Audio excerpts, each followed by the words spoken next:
Welcome. I am not a woman, but I did my best to bring 3 women entrepreneurs, 2 of which are actually made it. So these is going to be a talk about innovation, about how journalists are creating their own businesses, whether they're a solo proprietor, whether they are creating a nonprofit, or they are creating a multimedia studio that is doing high quality independent journalism. And that's really the goal, is as we branch out from just being storytellers, how do we tell our own story to people that we can partner with to develop revenue streams and things like this. I think we might want to go, and so I've got Berta here from Lithuania and Kristina here from Macedonia. Huh? Pretty cool. Both women that I've met in probably the last maybe 6 months, and had the chance to work with on some of their projects in their countries or nearby. Let me just start here. Let me just have a little icebreaker here. Does anybody remember when they took their first digital photo, or sent their first photo electronically somewhere else? Do you remember when? What was it year for? Maybe the year, yeah?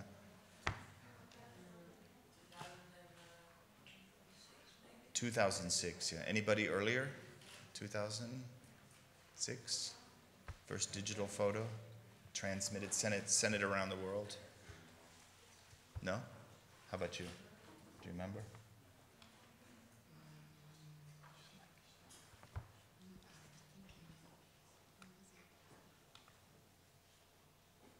Probably not before 2000, yeah? Yeah, around 2005 maybe. Okay. This is the first picture I sent digitally. It was June 4th, 1987. To make that picture, I had to be flying at 21,000 feet in a KC-135 refueling jet, sitting next to the soldier who's pumping jet fuel into an F-4 Phantom. This was my first year at university, and the digital revolution had already begun, because news photographers, and I was a student photographer, and I could file for the Associated Press a picture that I took, developed the picture with a darkroom kit in the trunk of my car, found the nearest newsroom, printed it out, typed a label, and used a machine like this to digitize it and send it over phone lines to New York and Chicago. It took 7 minutes to send a black and white picture. It has a modem built in. You had to hack the phones and attach alligator clips and get a signal, and if anything went wrong, you'd have to start it again. So I've been doing this for a while, but that was my entrance into journalism, was with the camera. I changed my major to journalism once I found that I could do stuff like this, and the newspaper would put my pictures and print them. But then I quickly learned I had to study other stuff other than just making cool news photos, like sociology and economics. I'd already studied technology, and I knew how to code. I was a self-taught programmer as a kid, and I knew how to do live television because MTV came out, and this was the early 80s. So you could have called me a geek, probably, yeah, when I was 17, 18 years old. And it was really interesting, because as cool as that was, there was a change, and that was the graphic design revolution. And the graphic design revolution meant that I graduated from college, having also studied graphics and design work, as the first person in a newsroom of 500 people who knew how to publish a newspaper and design a newspaper with a computer. And that quickly allowed me to be brought in by senior managers through a whole host of innovation projects. Senior managers at the Tribune Company wanted to develop new newspapers to target young readers, alternative magazines, all kinds of projects, page one design, redesigns of publications. And so for my whole career, working in Chicago and in Florida, I worked for the Chicago Tribune and Chicago Sun-Times, 2 Pulitzer Prize-winning newspapers. I got a chance to have a front row seat to what innovation really looks like, or could look like. And then when I left 13 years ago, I took all of that knowledge and experience and started to build my own companies, all pretty much around, of course, journalism, because you can never escape it. Yeah, once it's in your blood. So I built my own multimedia consultancy. I've built partnerships. I write books.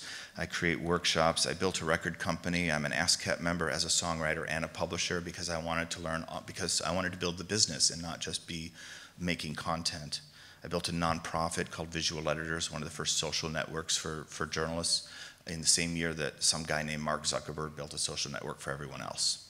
So, okay, maybe I didn't have the right idea, but at least I was concerned about building a community and serving it with journalism resources. And then recently I've built the Smart Film School, which is online training. And we'll I'm just going to highlight a couple projects, and we're going to lead this into how these women have also built their businesses. But one of the things I got to do was work in media development, and I love working in media development, and that's how I got a part of the project with the Baltic Media Accelerator. But a few years ago, I built the world's first mobile journalism studio for USAID and IREX in a really far out place in Tbilisi, Georgia. This was 5 years ago, as you can tell by the Journalism Co. Article. So taking the idea of what mobile journalism can be and translating it to a whole lifestyle, whole concept, a whole studio design so that everything is mobile. Not just reporters using phones, but the entire space is a studio space. All the walls can move, all the seating can move. It can be a live event space, classroom space, studio space, and you can reconfigure it in 5 minutes to whatever you need. So that room gets used like 16 hours a day for all those functions. An idea that apparently has not been copied yet. So sometimes you're ahead of people, or sometimes you have opportunities to do things, and when you do, you want to use innovation methods to get there, like for Radio Free Europe and Radio Liberty, also maybe 6 years ago, developed one of the first mobile journalism apps for hundreds of their broadcast correspondents to be able to file reports and send things back to Prague securely. So we developed the wireframes for that. And recently developed a whole online course module for, and actually led the development for an online course called the Media Management Accelerator for one IFRA in Germany, in Frankfurt. And this is just a mood board here of how I had sketched out how, so I created the master course that other instructors could then use as a template. And so we had to interpret all the different types of storytelling we would use in video to explain innovation methods. And so this is just a mood board with a sketch. And so this was actually a Google Doc I created so I could interact with the people in Germany to do that. But not all my businesses or great ideas have been successful, and that is one of the things about being an innovator and being a risk taker, is you have to be able to try things and learn from things that don't work, like my first book on mobile journalism I wrote in 2015. And I made it as an interactive book, an iBook, right? And 3 years later, I think it's sold maybe somewhere in the 4 figures. But it got lots of critical acclaim. Lots of top journalists, editors-in-chief, all gave glowing endorsements, but it went nowhere in the marketplace. So there was a failure somewhere in my planning. But I was asked to write the next book by like a trainer at the BBC in London. He says, oh, that was a great book on mobile journalism. It was about photography, because that's where mobile journalism was really strong. That was the sweet spot 3 years ago. Now it's video. So he wants to know, when's the next book about video? And I went to write that book and pivoted to actually creating 10 online courses on mobile journalism, mobile filmmaking, created 450 video tutorials, and created a brand called the Smart Film School, which is a best-selling brand in a marketplace called Udemy. And if you put in journalism on the Udemy site, you'll see 2 best-selling courses, mine and one by a guy named Dan Rather. You guys don't know who Dan Rather is, or raise your hand if you do. Dan Rather is like the most famous broadcast journalist in America. Okay, online, on air for 25 years in everyone's living room. So me and Dan Rather are equals in Udemy as bestseller status. So I got something right about the business model there. And I got all this social proof. I got all these, great ratings and reviews, and validated my experiment. And if we look at businesses and creating businesses as an experiment, sometimes they're going to fail, sometimes they succeed. What do you take forward from that? And what I got then was an invite from an academic publisher in New York and London to pitch them on a new book.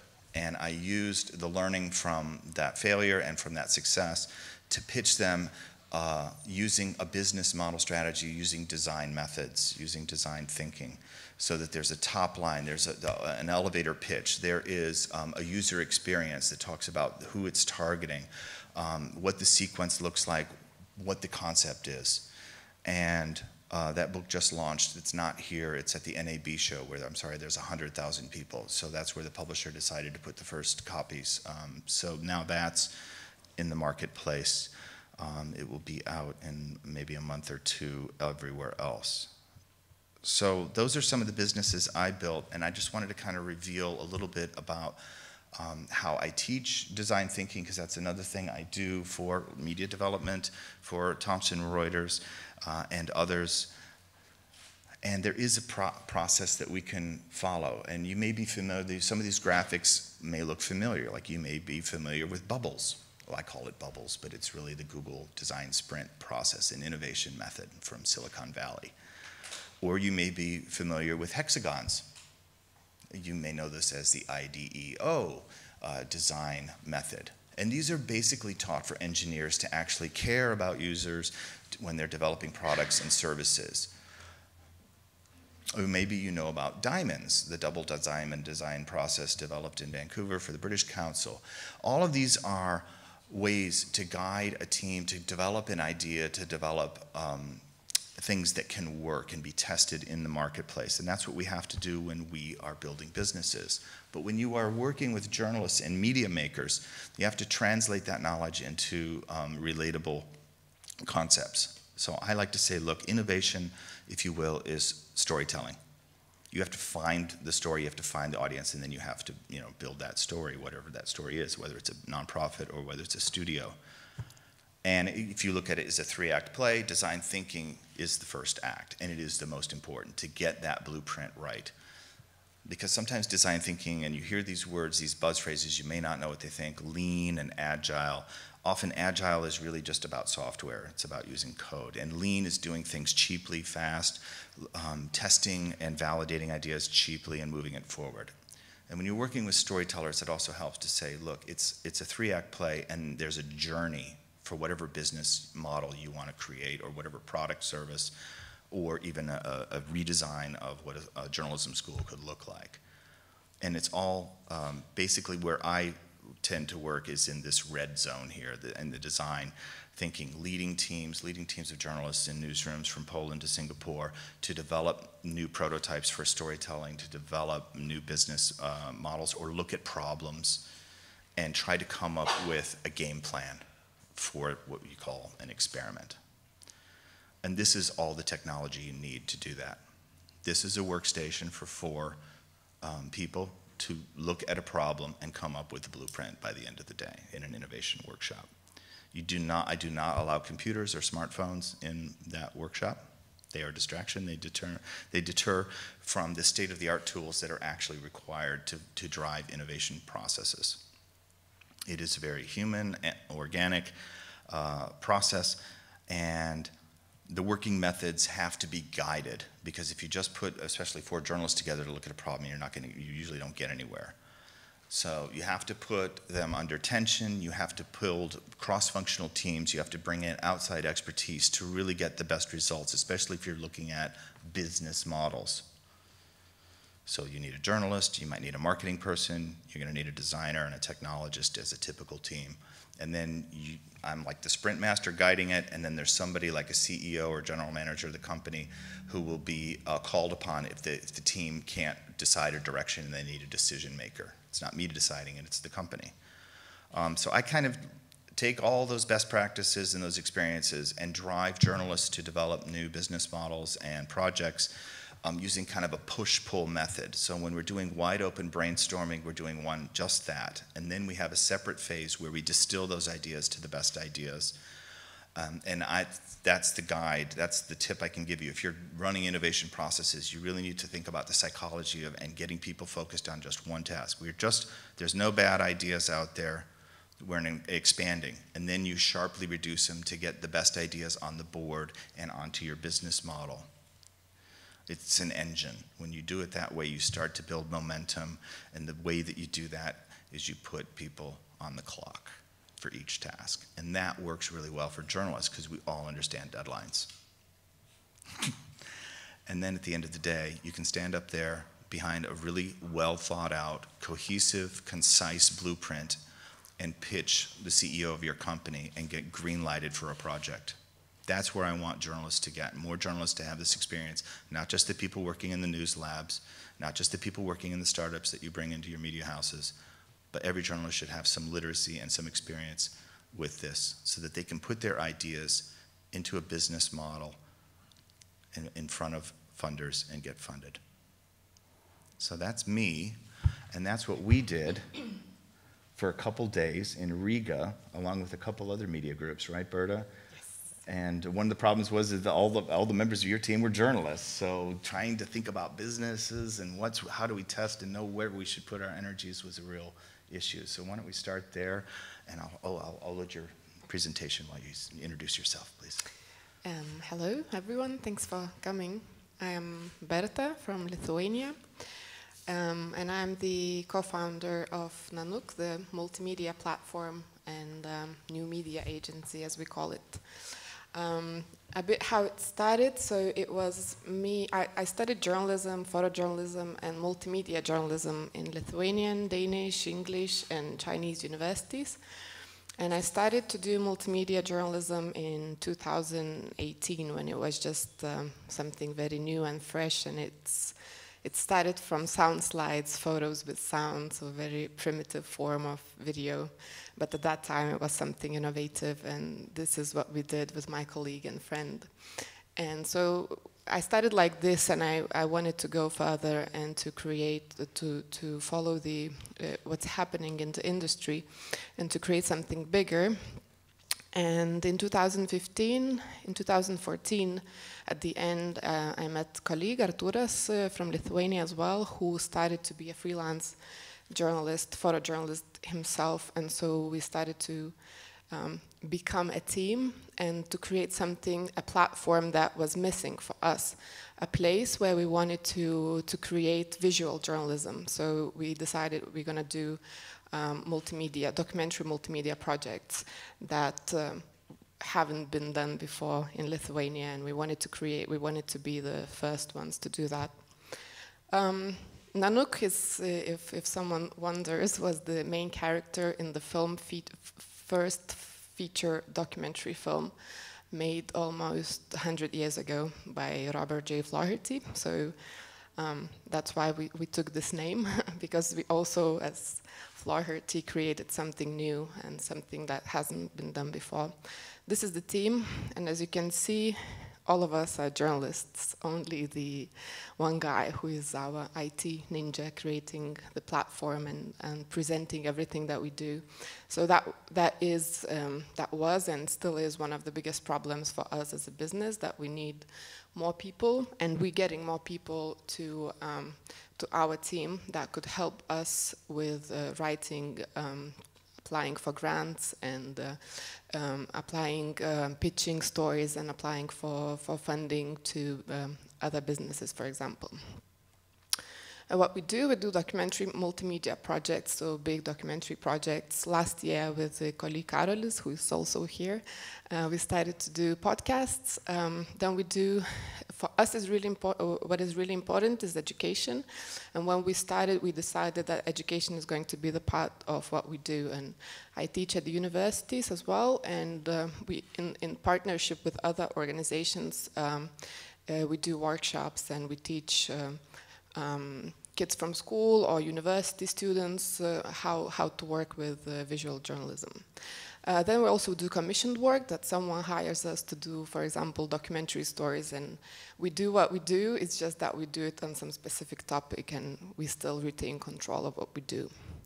And we're planning to do some feature stories in the future to add to the website. Our first project was Monotone Days, about women living in the correctional facility for women in Lithuania.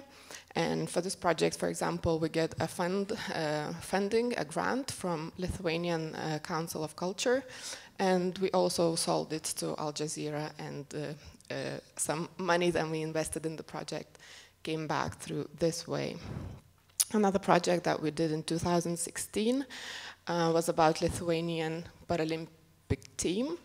And we decided to do it very quick. I came back from my trip. I called some of my previous students, and I said that I have this idea to do a project about Lithuanian Paralympians, and all of the students that just came out from the university wanted to join, and we did it very quick, so we didn't have time to apply for any grants. But we sold it to one of the Lithuanian media websites, and we also won some prizes, which is also another way to, if the prize is money, so it's another way to get something back that you invested. So, for example, our biggest award was the second prize in the National Press Photography Association awards. It is the second place, and first and third was taken by the New York Times. So for us it was a big achievement. Our latest project was Traces, about exile in Siberia during the Soviet Union. A team of 4 men that we trained to film and photograph went there on an expedition, and they brought us material, so we combined it with what we filmed in Lithuania, and we did a big multimedia project, and this is the trailer for that.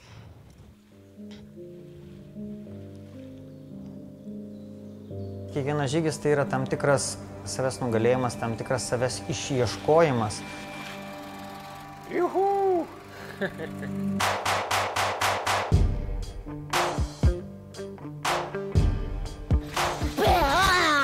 Dukros gimimas pakeitė mano santykius su tremties tema. Kur tėtis važiuos vasarą? Į Sibirą. Nėra nė vienos dienos, kada atsigo, kad aš neprisiminčiau šiaurę. Sakė, jeigu jūs tie kalnai norės įsileisti, tai įsileis. O jeigu norės pasiimti, tai pasiims.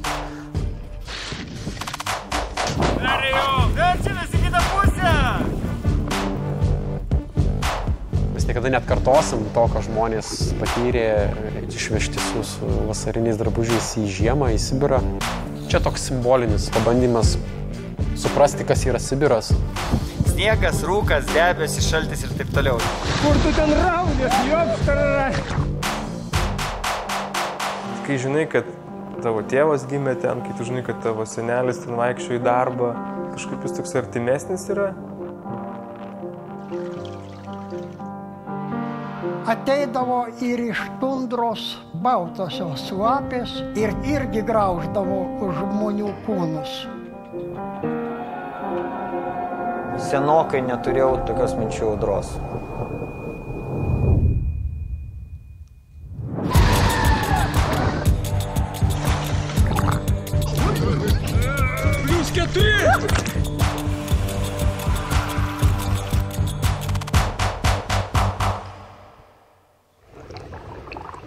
So that you could understand better how it looks and how it feels, I wanted to show. And so the thing is that what we did was not only 4 episodes of like web doc series that we did, it's 4 episodes of the short videos about the preparation for the expedition, about the historical context, and then about the coming back and the stories that they found there. But it's also texts about, we talked with survivors who've been there actually, who are almost 90 years old now and still alive and can still tell us something. And the goal was to look at the same story that we heard so many times ago about the deportation, into another angle that it would be suitable for young audiences, and to look to it through the adventure. And so you can also read the text, you can see the photos, you can actually explore also the interactive map and see where the expedition was, and you can read the messages that expedition members send us from the GPS device. So you can read each message from which place they send it, for example, that, oh, today we saw a bear, and how they felt. Oh, this is the map that you can explore. The problem with the documentary multimedia projects in Lithuania still is, and it was when we started and still is that people the audience is not aware of what it is. Like every time we present a project and we show a trailer, for example, they ask, so when is the whole movie is coming out? Because people are used to documentary films, people are used to feature stories, for example, texts, but they're not used to actually documentary multimedia projects. So we have to show them what it is, to invite them, to find the ways to engage them in those projects and to actually discover how they look like and to explore them. Another way of income for us is commissioned work. So some companies or organizations or festivals, like in this case, New Circus Festival, hired us to do documentary stories about circus. So they commissioned the stories, but they didn't have any control of the context that we did, of the content that we did. So we were free to do anything we wanted in terms of new circus and contemporary circus, but it was, for them, it was also a way to introduce the new circus to the audience in Lithuania and to invite them to the festival. Naila was another character in the documentary film, Nanook of the North, and it's the name of the podcast that we started last year with colleague Karolis. And instead of telling you and talking, I want to show a short video which explains more about the podcast and how it works.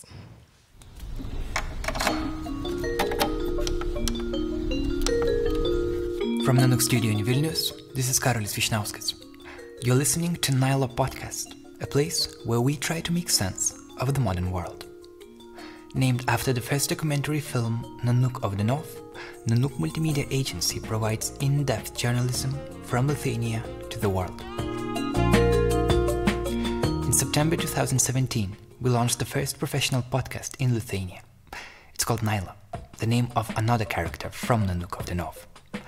Each week, we produce a new episode analyzing cultural and social forces that shape our world. We do it in English and Lithuanian languages. Okay. At Naila, we interview thinkers, activists, and artists. We tell stories from stigmatized communities. We organize Naila Live debates where the audience gets to be involved. Naila broke the biggest story of sexual harassment in Lithuania by a famous director. The story went international. Naila team consists of young media professionals. We record and edit the sound, take photos, make videos, we create original music. We work with illustrators and guest contributors in different countries. We are proud of our listeners. We have more than 150 people who support Naila on Patreon. We also got our first private and NGO sponsors.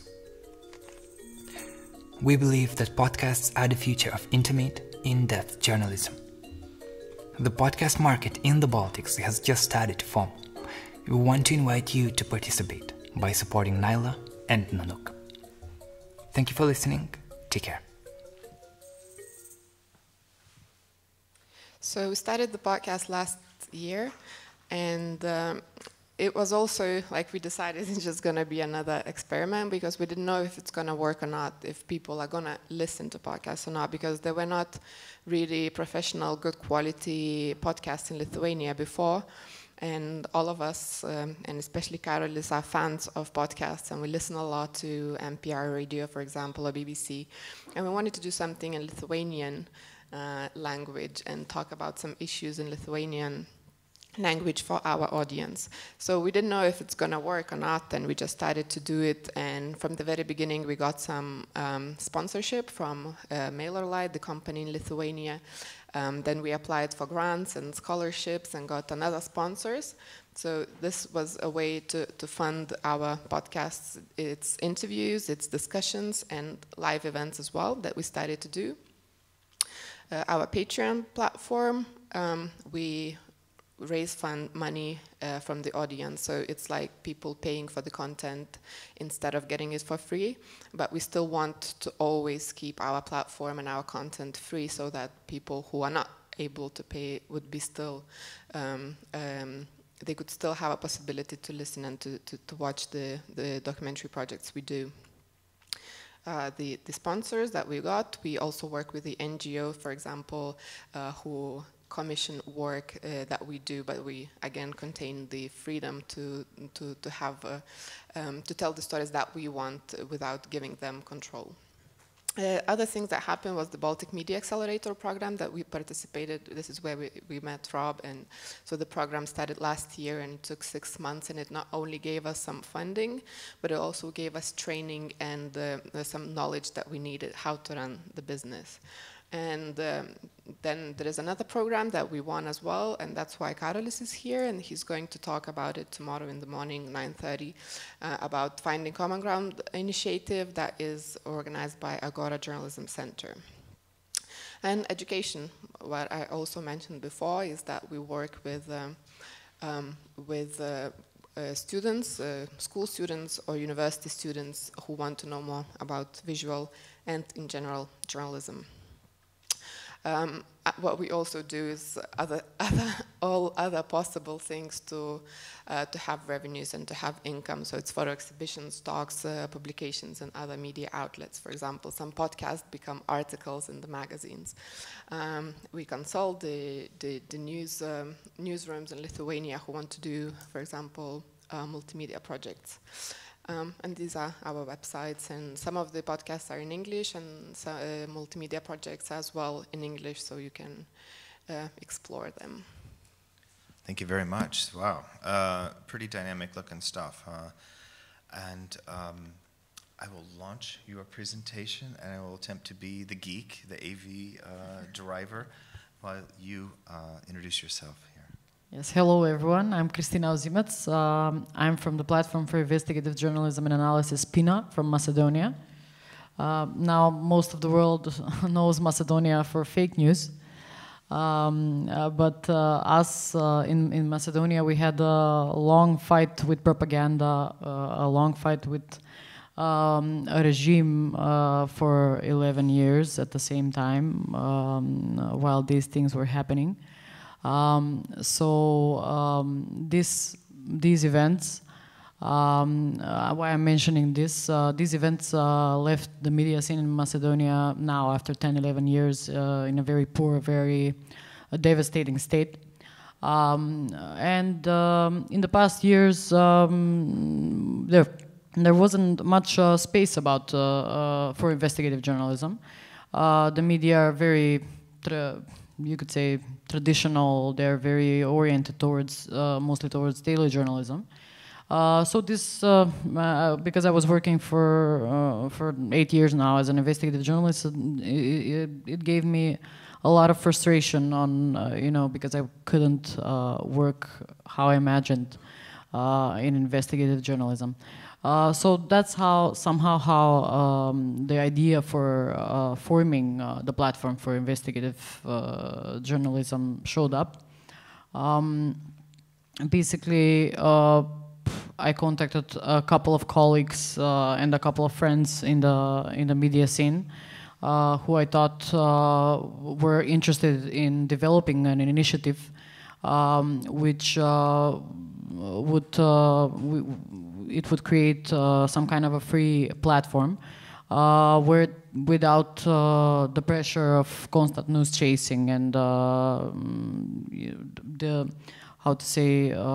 troubles that we had in other newsrooms, we could publish our investigative stories and analysis on a media which we would start on that platform. Now we exist for a little less than a year. Last year we organized the Investigative Film Festival Skopje in Macedonia for the first time. But at the time, this when we gathered, this idea still didn't exist.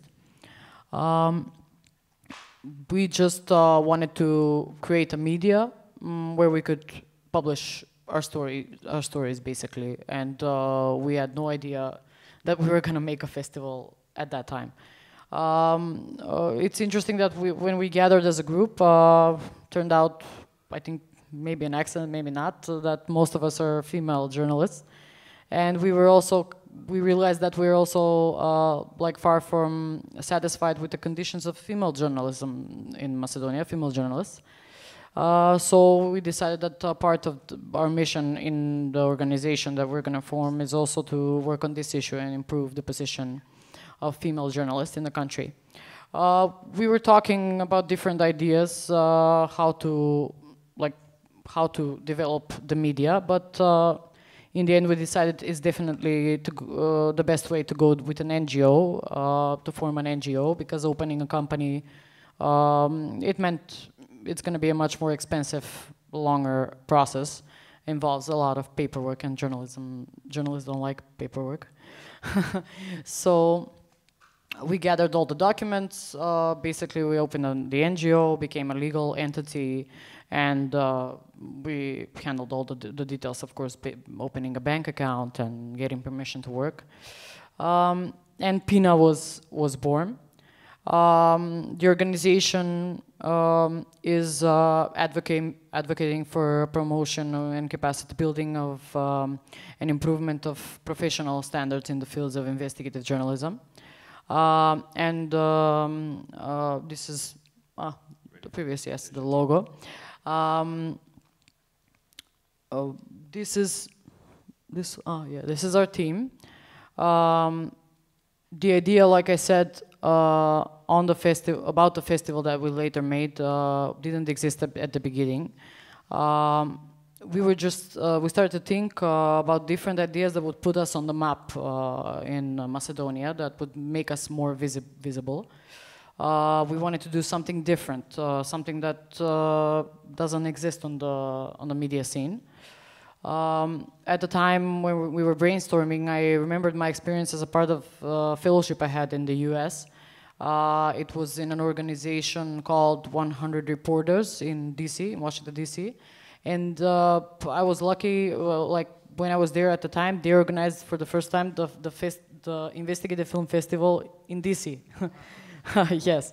And I witnessed the whole process that they made. Like at the time, I never thought that maybe I would organize something like that. I never thought that we would form an organization. It was just a fun, interesting media event for me, like this one. I was following the whole process. I was also a volunteer on some of the, like on the opening and some of the events. And it turned out a couple of years later that we organized something, of course in a smaller scale, but something similar. I proposed this idea that to our team, that we could maybe organize something similar in Skopje, of course, adequate for our media scene, our problems, and the things that we're facing in Macedonia. And the whole team loved the idea, and we started to discuss on options on how to get funding for the festival at the time. We didn't know exactly how we should handle this. We're all journalists. I mean, we're not, we're not in NGO. I don't know, we're not so much experienced in getting grants, applications, and things like that. We're all journalists. This is some of the team. You can find more information on us on www.pina.mk. We're 4 or 5 journalists. We have Vasco, which is he's taking care of the whole IT part for both of our web pages, pina.mk and iffs.mk, the web page of the festival. We're all working on the festival, and we're working also on, some of us are working on some of the projects for making investigative stories and analysis. When we decided to yeah, we can go next slide, sorry. Yes, this is our webpage, pina.mk, where we publish our stories. When we decided to go with the idea for the festival, parallel with that process, we opened our media, pina.mk. Now we publish stories and analysis. We also publish some opinion articles, some more important news, but we don't do daily journalism. We are still a relatively new organization, so we're obviously still definitely struggling to find financial input and grants that will support our stories, but we hope that this will become soon more and more easier. We can go with the next slide. And that part, we are a part of this bigger project, which is called Media Observatorium, where we work on yes, it's in Macedonia, sorry. At the moment, we work on investigative stories and analysis, which follow the reforms in the Macedonian media scene, the reforms of the government on the media sector. And all the stories are prepared by the journalist in PINA, and then they're published on our webpage. Next slide, sorry. I will come back to the festival again. These two processes happened at the same time. We got to be a part of this bigger project with two bigger organizations, and as a parallel process, we also organized the festival. We envisioned the festival, which happened in November last year. It was held from 3rd to 5th November as a 3-day event where we would have a combination of film screenings, debates, panel discussions, and workshops that focus on the on the impact of investigative journalism, and also raise awareness of different issues and challenges in the media world. IFFS for us, it was an event that we saw it as an event which would become a place for journalists and movie and media professionals in the whole region and from abroad. They can connect and develop future stories. Of course, maybe even films. And we also want the event to educate and inform the public. Yeah, you can go ahead, of course. On the new trends in the world media scene.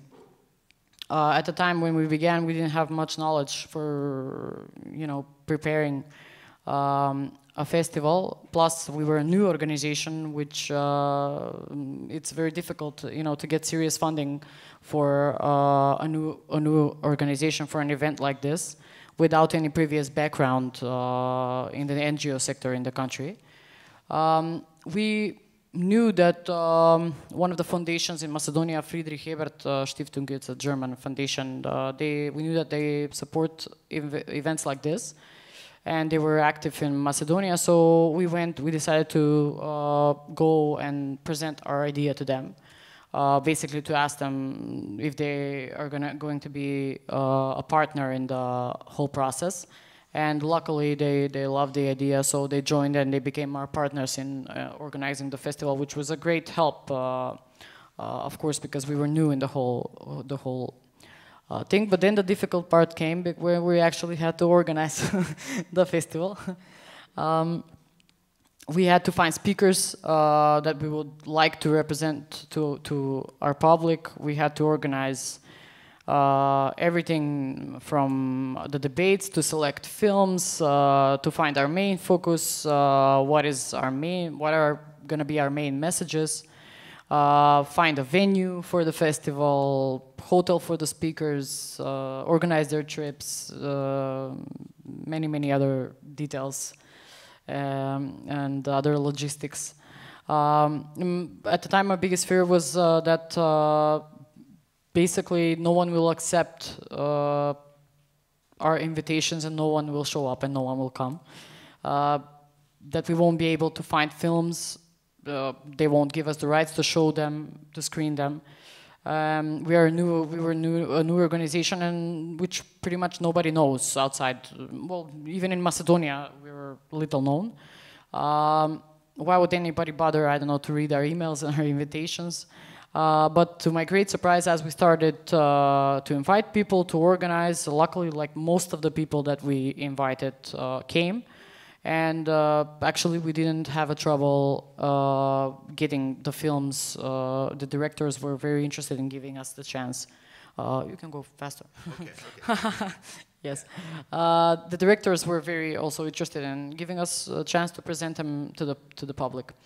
We decided for that first year that the festival will be devoted to the whistleblowers, those individuals that actually ignite change in society. And we opened with a screening of Being a Whistleblower. It's a film by Benoit Bringuet. I hope I'm saying this right.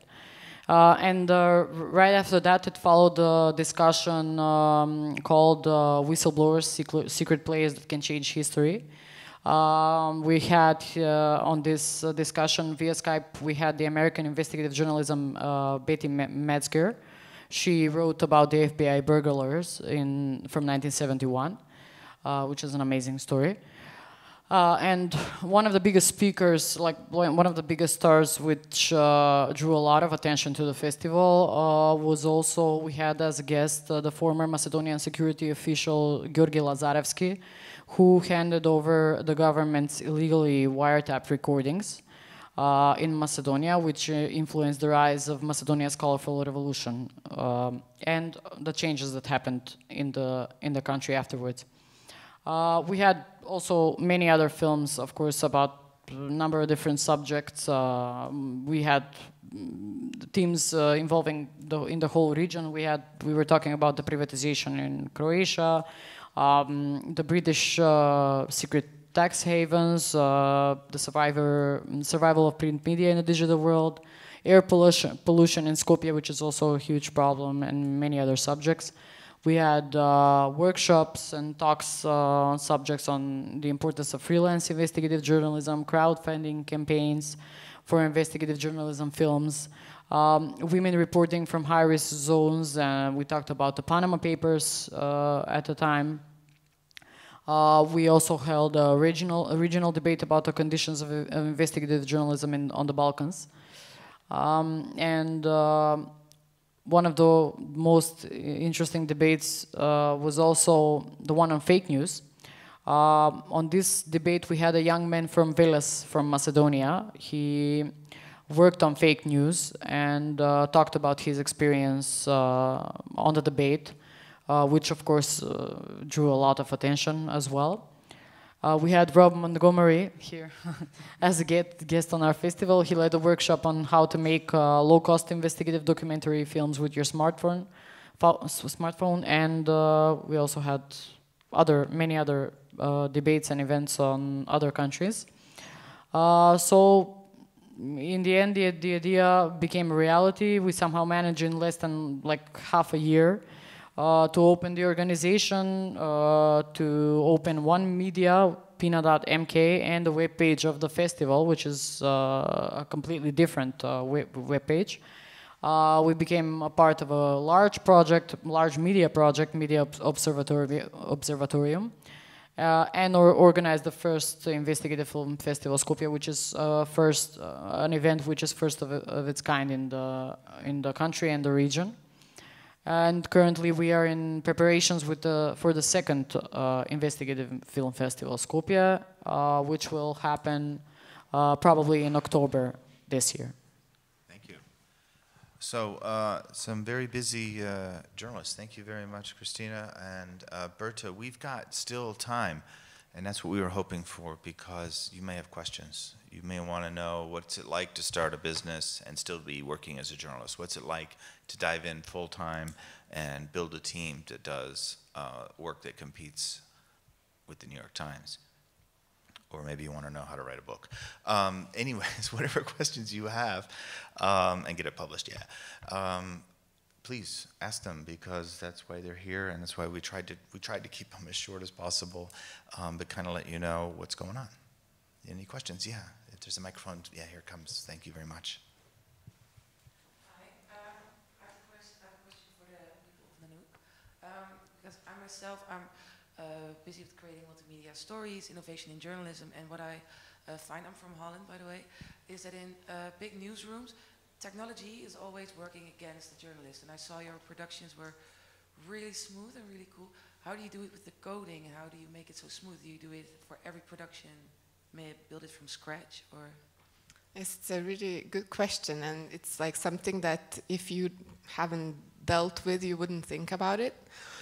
So the thing was, yeah, when I started, for example, back in the day, it was hard because, for example, news media organization that I was working for, they didn't even want to do it anymore. They said, oh, it's really nice, it's really beautiful, but it's too complicated, it's too expensive, it takes too much time. No. So I quit my job, and then later I started my own, and I knew that the important thing is to find right people to do it. And for example, the story about Lithuanian Paralympians, we sold it to Lithuania media outlet, this one of the biggest ones, and we were really disappointed because they were not able to present it in a way that it was supposed to be presented. And so they were struggling to do it, and the story was delayed just because of the technological issues. But on our website, we work with Kazimieras, who is our team member. I also met him in the university. I was giving a workshop for students, and he knew what we were doing, and he was interested not only in IT side, but also in journalism and projects, visual projects. So he's really interested into the stories, and that's why he's able to do it, because he wants to do it. He knows, he finds the way how to do it, and we discuss what's the best way to present each story and each project. And so we work together. So it has to be a team member who's not only IT specialist, but also understands about storytelling and knows, has seen examples and knows how to do it. Yeah, I think one of the things too was when we met last November, the team was really chasing so many different business ideas. They didn't really have good ways to measure what was working, and they felt really stressed out because they didn't have time enough time in the week or whatever to really focus on the great storytelling and doing the high tech that they were doing. But I think you're now in a better position now where the business. The tasks of running the business are taking less of your time, and you can shift back to doing more. Is that where you feel that's coming, or you feel like you've turned a corner? It's coming. It's still like I call ourselves and each of us like an octopus that has to do many different things at the same time.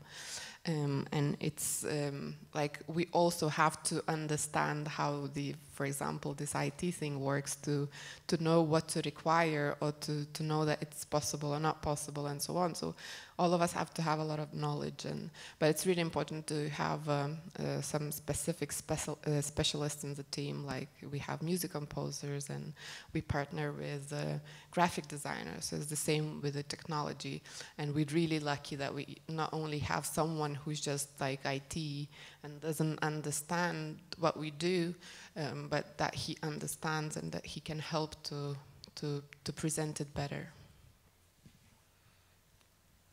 Yes, yeah, microphone, thank you. Hi, I think there's quite a few freelance journalists who dream of starting their own project, their own business, and my question to that is quite open to all of you.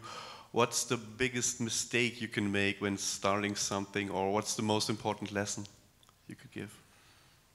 Do you want to take that, Kristina? Well, to me, I think it's knowing your place, I guess, in the organization. I realize that I'm not the person that likes, the bureaucracy and the chasing grants and things like that. So definitely, you realize you need a person that does that and that likes to do that. So I think it's much smarter to that's what I think. Maybe I will change my mind in a year. I don't know, we'll see. But for now, I think our approach is we're finding people that are going to do that, and we're going to focus as much as we can, at least, on the journalism and why, like on the idea why we got into this in the first place. For me, I think the biggest mistake would be not to start to do it, because as soon as you start, you will figure it out. The most important thing is also to find the right people to work with. It's impossible to do it on your own, and so we started 2 of us, and then some of my students joined, and some other people who saw what we do joined because they liked what we do and because they wanted to be a part of it. So it's important to find just not random people who would do something that you say, but to find people who would be actually interested in what you do and like it and want to be a part of it. So then it's easier. For example, Karolis joined us because he wanted to work with a team, not alone as he was working before, and he had this idea, and then we developed it together and we started to work on it together. So we invested our own money, we worked 24/7, we wrote the applications even if we don't like it, because it was the only way to do things that we wanted to do. And like, if you want to do it, you will find a way and you will do everything that is needed to make it work. And then it's gonna get easier with the time, I think, when more people will come and when you know how it's working. Yeah, the only thing I would add is that it takes, maybe the mistake is you think that just because you create a great product or a great story, that there's instantly an audience that will be there to pay for it. And so that's why you have to really back up and learn from, okay, was making an interactive book the right solution, or I just thought it was the coolest thing I could do? And so you have to kind of like check your ego and say, okay, that didn't work. So how would I disrupt myself? And so once I started inverting my thinking, is like, if somebody else was doing it and they were competing with me, what would I do? And then you start to unlock maybe some new avenues, or you figure out you're not really good at marketing, so try to sell yourself to somebody who is and partner with them. And that's what I learned. Another thing I would add is, like, still, if we have this agency, for example, in the beginning, and still freelancing on my own, traveling, for example, in Asia, South America, and then doing photo stories mostly and selling them. And for example, the money I can get for one story in Taiwan or Australia, I can use that money to work on a story in Lithuania, where they not pay that much to do it, or where there is no money at all to do it. So it's also shifting the funds from one story to another. Any more questions? Yeah? Are you thinking about starting your own businesses, whether it's like a side business or jumping in to the pool? You can take a small idea, right? You stole a great idea, which is a great way to start too, right? It's like, I saw something, I was inspired by something that didn't happen in my country, right? The film festival. And we didn't steal it. We right, borrowed but it. You borrowed it. But I mean, you know what I'm saying? You took that concept and said, that would be, how do we do that? Yeah. Yeah, we were aware, of course, we were gonna adapt it to our conditions. It was impossible. It's impossible even if you want to like replicate something that happened in Washington D.C. or London or here, to copy it in Macedonia. It's impossible. It's just an idea, which you can, of course, later adapt to your media conditions, to your journalist community, to the people, to the interests of people there, and try to do something, well, at least as good as what is happening in those countries. Yes, more questions, please. Yeah, thank you. I want to ask also about the film festival. First of all, it was for free, all the screenings, right? If I understand correctly. Yes, all the events were free. And so how did you get the rights to the films, and how much energy that part took? Because I guess you can get a lot of films for free as well, but it takes a lot of like human work to do that. So how many films did you show, and did you get the films that you wanted to get? Thank you. Yeah, thank you. That was one of my biggest worries, that we won't get good films, or we won't get enough films, because they will, like the authors will ask for a lot of money, and we can't afford it, and things like that. One of our members is a selector on the festival. She's a film selector, and the whole process of finding films and contacting the directors and the authors, she organized the whole process. And she contacts either the producers or the authors and asks for permission to screen the movies. Some of them ask for money. Of course, that some varies depending on the film, and some of them don't ask for. They just give it for free. So we were lucky. I think we will see how this year it will go. But last year, the process went pretty smoothly. We didn't get some of the films. Of course, we had a wish list. More popular films are either much more expensive or you have a problem like even getting in touch with these. These are, some of them are huge stars, and it's really a challenge to get in touch with these people. You're not gonna succeed 100%, but I think in the end we had a great. We showed, I think 8 or 9 films last year. This year we want more than that. Yeah. Yes, please. I would like to ask, what's your end goal, and how would you imagine your organizations in, let's say, several years from now? What would you want to see? How would you imagine those? Project yourself 7 years into the future. And just remember, 7 years ago, the worst feature on a smartphone was the camera. And now look where we are. It's impossible to predict the future. But I think what you want to do is give yourself the chance to keep doing what you love and having the chance to find stories that connect with audiences. Yeah. Well, as an organization, we hope in that period of time that we will find serious funding to make good journalism, to make good investigative stories and good analysis, and to somehow not, to influence the mainstream, not to just be like this marginalized website that publishes, from time to time something, but to really influence the mainstream media as well. That is one part of our focus, and another part, we hope that the Investigative Film Festival really grows, it becomes a regional event, a serious regional event that will attract crowds and journalists and people from the media community from the whole Western Balkans, from the whole region, and beyond. Yeah, I have no doubt you'll succeed. No doubt. Thank you. Yeah. I would think, yes, it's really hard to predict the future. What we want to do, and what is one of our goals, is to go back to back with the technology. So every project that we do has to be better and different than the one that was before. So now we want to try 360 VR and AR or whatever that comes, if we find the right project for that. So we're gonna connect this. We're not going to become probably the mainstream media place, but we want to be the place where people would know that they can go there to get the high quality ethical journalism.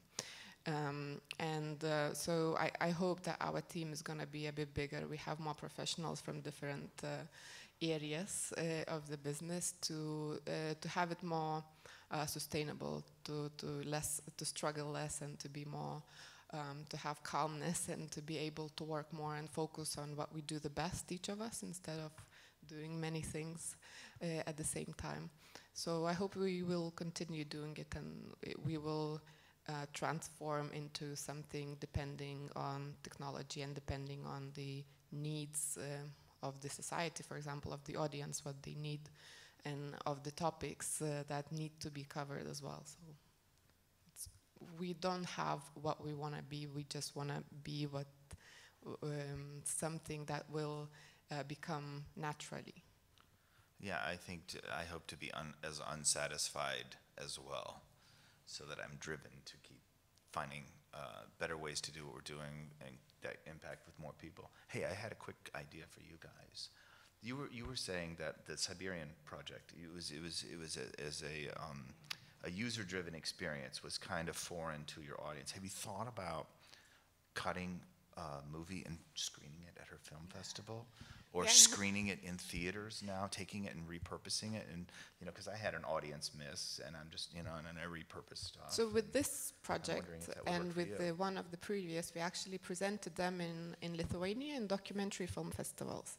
So we show the episodes and we talk, we have Q&A with the audience, and then we invite them to go further to explore the whole project. So that was one of the ways to show the audience part of the project, which looks good on the screen Yeah, in because the it seems like your films. audience is responding to, oh, we're creating a passive media experience. Podcasts are very intimate and personal, and so are watching movies sometimes. And then you hold like discussions around it. I'm just wondering if you think about do the same things with films as It's as really we hear you. important, especially when you do internet journalism, to actually go and to do live events, to meet with people, to have Q&As, to show in the film festivals, to have actual human interaction and questions, and it's always very rewarding and interesting. Okay, so she might have a film for you. Yeah. So at least we have one film. Great. You're all invited, of course, to this year's festival. Yeah, I think the Perugia organizers have to worry. You know, you get an idea, you go to a film festival, and then you bring it to Macedonia. So, any more questions? I think maybe we should. Where are we at? We still got time. The next session's not until 20 minutes, or what? I'm sorry. What'd you say? One last question. That sounds good. Thank you. Okay. Hello, I also come from Lithuania, and I from journalism center in Lithuania, concerned with journalism education, and there were quite a lot of sessions here about business sustainability, small business sustainability, and your models are really interesting, and I wanted to ask how sustainable do you think those business models you are working are now, and maybe how it can be modified or to bring more stability to you. Okay, I'll just speak briefly. Like I said before, because I may have forgot this, my business model at this point in my career, and I've been doing this for 13 years, so I found ways to sustain myself through doing workshops and books and online training. So the book I showed you that failed was only made like 4 figures. My online brings like 4 figures a month. The book will add another stream. So for me, it's having some streams of royalties. So that frees up my time to do more research, create more media that's teaching based around journalism methods. And for me, that works. Honestly, I don't have an answer to this question yet. We are at the very beginning, I think. I mean, we exist for less than a year, and we are thinking a lot about this issue, and we hope that we'll find some solutions. For now, I mean, in Macedonia, the reality is that for initiatives like this, it's basically foreign funding. You apply for grants, and if you get approved, you get to realize a project. That is the reality for now. But I saw a couple of really successful examples in the region with crowdfunding campaigns. One just happened like a couple of months ago in Croatia for this local media that they have there, where people gathered money like for a whole year for the media to exist. So this is giving me hope, because in Macedonia the awareness on this question is very low. People don't believe that the crowdfunding model is actually something that can work, or that the donations work. But this really kind of it influenced me a lot to think in that direction. So we will see. In our team, all the people, all the journalists who work there, it's our main work, and we make a living from that. We still have to work a lot to find the ways to streams of income. So it's grants, scholarships, commission work, sponsors, partners, and so on. So we still have to work a lot on that. And the question was like, in the future, how it would be. We do the crowdfunding as well. So in the future, the thing is that the audience and, for example, crowdfunding grows with the time, when people see, when they trust in you, when you do, when the quality of your work doesn't go down, and so it's constantly growing. So in the future it should be bigger, and it should help much more. And then also what we noticed it's the 4th year that we're working that with the work, with every project that we do, we get more attention from, for example, businesses or from organizations that invite us to do workshops, to give talks, to give lectures, or to do commissioned work. So I think when the work is, what you do is good and high quality, it's easier for others to find you, to see, and to ask how you do it, or if you can do it, something like this for them. So I hope in the future it's gonna be, now it's shifting already, that it's not only us going out or reaching out, but it's a lot that someone else is writing us or calling us. So the difference should be bigger in the future, I think. Hey, thanks for coming and joining us for this talk with Berta and Kristina.